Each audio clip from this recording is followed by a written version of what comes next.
Gumising ako ng umaga para salubungin ang isa sa pinakahinihintay kong araw.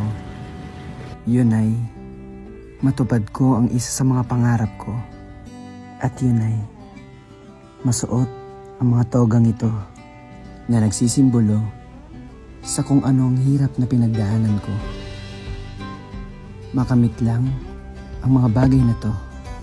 Minsan, nakakapagod mangarap dahil hindi mo alam kung kailan matutupad to. Pero may dahilan pala kung bakit nangangarap ang isang tao.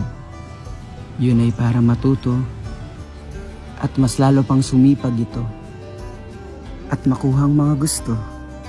Minsan kong pinangarap to nung mga panahong sumuko ako.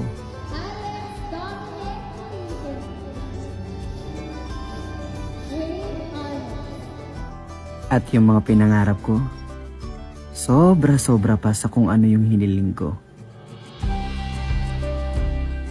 Minsan talaga, sa buhay, may mga bagay tayo na hindi naman natin hiniling, pero kusang dumating.